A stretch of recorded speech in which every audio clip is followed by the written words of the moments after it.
point is TikTok really is a pipeline of cultural propaganda, hate, anti-Semitism, anti-Black racism, pro-Chinese Communist Party, and pro-Hamas ideas, and actually pro-transgenderism. There's no escaping it on TikTok.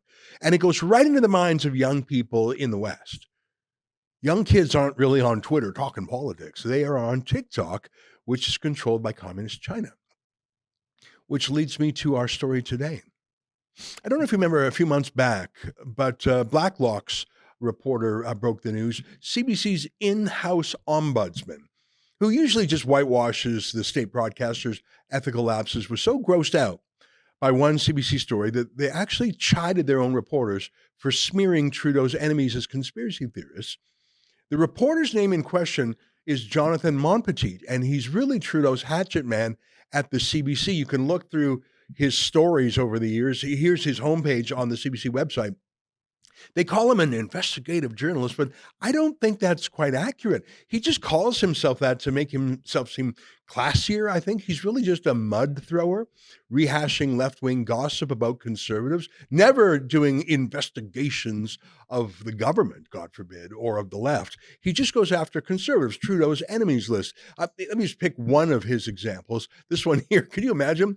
Inside the fundamentalist Christian movement that wants to remake Canadian politics. Really? I mean, seriously?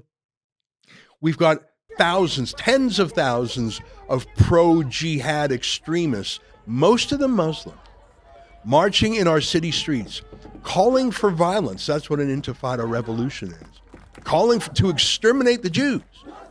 But the CBC's Trudeau hatchet man thinks a sleepy Christian church is the extremism problem in Canada. Here's another one. I'm just picking these almost at random. How the American anti-LGBTQ hate machine is posing a threat to Canadians. Hate machine. Is there a machine that says hate? Is that even a news story or a news headline? These are editorial, these are tweets really. They're extremist gossip rebranded as investigations. Here's another one. It's on climate change. On climate change, Quebec's parties propose leaving the hard work for future generations. Sorry, that's not an investigation. That's an op-ed, and they're often bigoted and extremist, and they're all partisan. The partisan takes pretending to be journalism. The one that was so bad that Monpetit called out on it by his own company was this one that mentions Rebel News and other conservative media. Canada's convoy movement waved the Dutch flag. Then conspiracy theories swirled about fertilizer and bugs. Yeah, except it's not a conspiracy theory that the Canadian government wants us to eat bugs. They say they do, and they're giving government grants of taxpayers' money to, for example, there's a factory that produces insects as food, both for pets and for people. But here's the headline, far-right media. Conservative politicians stoking misinformation about an early plan to cut emissions, except it's not information. It is literally the stuff Trudeau brags about. It took me about 30 seconds of investigation to find this press release on Google. This is literally the statement put out by Trudeau's cabinet about the big insect farm that they are using your tax dollars to support. I say insect farm because they want you to eat them. My point is Jonathan Monpetit isn't actually investigating anyone or anything. Certainly, he's not speaking truth to power. He's not investigating the Liberal government. He works for the government. He works for power, smearing power's critics as he calls them kooky or goofy conspiracy theories. He uses the word misinformation, but only for Trudeau's enemies. See, Trudeau himself never says anything false. And he and the CBC call himself an investigative reporter as he does it. I bet he wears a little toy sheriff's badge too, because he's an investigator. He's not a smearer. No sirree. It's like those fact checkers who are just really opinion columnists, but they call themselves fact checkers to imply that they're above the rest of the journalists who actually do journalism. Here's what the CBC's own ombudsman said about that article by Monpetit calling everyone who hates, everyone he hates, a disinformationist. Here's what the ombudsman said. I will take this opportunity to stress to programmers at CBC they assume a great responsibility when they choose to use terms such as misinformation and disinformation in their stories. When they do so, they had better be right. Because if it turns out down the road that the information proved to be correct, they can do great damage to their reputation. As I often remind them, Precision is key, and labels should be employed with great caution. Sometimes it would be safer to say that there is no evidence for something rather than proclaiming it to be false. Hmm. I wonder why they didn't name Jonathan Montpetit in the Ombudsman report about his story. Anyways, Montpetit, Trudeau's hatchet man, was at it again today, going after Trudeau's latest enemy, Elon Musk and Twitter, now known as X. It was a pretty boring, extremely long, it was 2,000 word long story in the CBC that I think was actually written to please Trudeau and his chief of staff, Katie Telford, more than actually get anyone normal to read it. But let's go through it a bit. I want to show you the anatomy of a smear job, and I just printed it out. It's so long, and by the way, it's huge. It's so American. It doesn't actually cite any Twitter users or any problems in Canada or any experts in Canada. It really feels like they just downloaded the Democrat talking points to take on Twitter. Let's just go through it.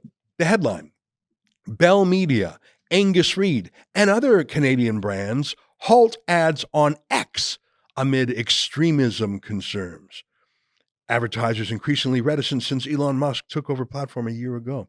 Okay, I'm excited. We're talking about extremism in Canada in December 2023. So we're talking about jihadists, right? We're talking about people saying death to the Jews, maybe the people behind the Molotov cocktail attacks and the shooting of the schools and synagogues in Montreal. No, that's not the extremism concerns. The extremism concerns are Jonathan Montpetit's extremism concerns. Pay no attention to the riots on the streets. Pay no attention to people wearing machine gun earrings and saying Hamas did nothing wrong. That's not of interest to Jonathan Montpetit, who has not done a single investigation into that. No, he knows where the real extremism is. By the way, I've gone through this article, and he's never criticized radical Islam. He doesn't find them extreme, or if he does, he doesn't dare say it. But he sure goes after the Jews, which again is a Trudeau kind of move. You'll see in the story ahead, he talks about Libs of TikTok, which is an account that basically just republishes some of the goofy things that liberals say on TikTok, by the way. It's run by an Orthodox Jewish woman named Chaya Raichik, Jewish. He attacks a Jewish YouTuber from the United Kingdom named Carl Benjamin, sometimes known as Sargon of Akkad. He goes after Mike Cernovich. All of them foreign, none of them extremist or racist in any way. They're just conservatives, but that's the extremism. But I think the key lie in this, I've already told you the main lie in the article. This was not an investigation by Jonathan Montpetit. That's not the essence of this story. This was Jonathan Montpetit using his CBC letterhead to contact advertisers and basically, in the guise of interviewing them, actually threaten them. I've seen this email before. We see that you're advertising next to racist accounts. Will you cancel your advertising? I'm doing a story on this. I need your reply in 2 hours. That's not actually journalism. It pretends to be journalism. And the signature field in the email claims that Montpetit's a journalist, but that's not journalism. That is pressing a company to that's making the news, that's manufacturing the news, pressing an advertiser with false information ginned up by the CBC, which is a competitor to Twitter. So CBC has two conflicts of interest. They're government run, so they run errands for Trudeau. And second of all, they're a competitor with Twitter. And so this is not a news story. They have made the news, which is they have a couple of tweets that they think are mean. They call up advertisers and they basically say, we are going to embarrass you in a story we're going to run tomorrow. You've got 2 hours to avow or disavow Elon Musk. And most of the advertisers, being conflict averse, say, okay, fine. You're right. We'll quit. Ta-da! You've just created the news story. That's not investigative journalism. That's a shakedown. Look at the caption on the photo there. X, formerly known as Twitter, amid the unchecked rise in hateful content. Is that true? Has there been an unchecked rise in hateful content? Is there any source for that information? In fact, it's the opposite. Elon Musk has shown that the number of hateful or bigoted or anti-Semitic tweets has declined. And it not only has declined since he took over, but is lower than other social media apps. Not only did the investigative journalist at the CBC not provide any facts, he provided disinformation. The fact is that Twitter has far less hateful content than the other platforms, especially TikTok, which for some reason the CBC itself continues to use. And by the way, the CBC is on Twitter. That's where I found this story. I say again that this whole thing is being called an investigation by CBC News, but they really didn't investigate, did they? They just called up advertisers and threatened them. And again in this piece, they call Elon Musk an anti-Semite. You can see here Elon Musk's seeming endorsement of anti-Semitic and other far-right conspiracy theories, but they don't actually name one. I don't think Elon Musk is an anti-Semite at all. In fact, I'm pretty sure he's not. He went to Israel recently and he toured the areas that were attacked by Hamas terrorists, and he actually met with a family member of someone who was held hostage, who gave him a necklace with the names of the victim. And Elon Musk has said he will wear that necklace, sort of like dog tags, until that person is free. Justin Trudeau hasn't gone to Israel. Elon Musk did. Justin Trudeau hasn't stood in solidarity in that manner with the victims of terrorism. He's actually run interference for the terrorists. Justin Trudeau remains the only G7 leader who has not visited Israel out of solidarity, other than the Japanese prime minister. I think this is the CBC projecting its own anti-Semitism. And the funny thing is they never actually name what Elon Musk did that was anti-Semitic. But look at further down, they talk about one of their experts, the Tech Transparency Project, a watchdog group. Okay, so we got investigative reporters, we've got fact checkers, and we've got watchdogs. So that's your signal that you're not supposed to look into who they are because they're better than you. Like just like Jonathan Monpetit isn't a mudslinger, you see. This is investigative journalism. So who is the Tech Transparency Project, a watchdog group? Again, I did my own investigative journalism using a machine called Google, and in less than 30 seconds, I found their website and I found their About Us page for who pays for them. And George Soros pays for them. And the Soros mini-me, Pierre Omidyar, also an internet censor, pays for them. So the CBC state broadcaster wants to gin up hatred for Elon Musk. They want to call him a hater. But what's their source? They're not a source themselves. They didn't do any investigating themselves. They contracted out their journalism to George Soros, who has a bit of an adversity with Elon Musk, but they didn't disclose that. Jonathan Monpetit quoted the Tech Transparency Project, but it's not very transparent, is it? Don't you think it's relevant that the CBC is quoting George Soros in an attack on Elon Musk, but doesn't tell you it's quoting George Soros?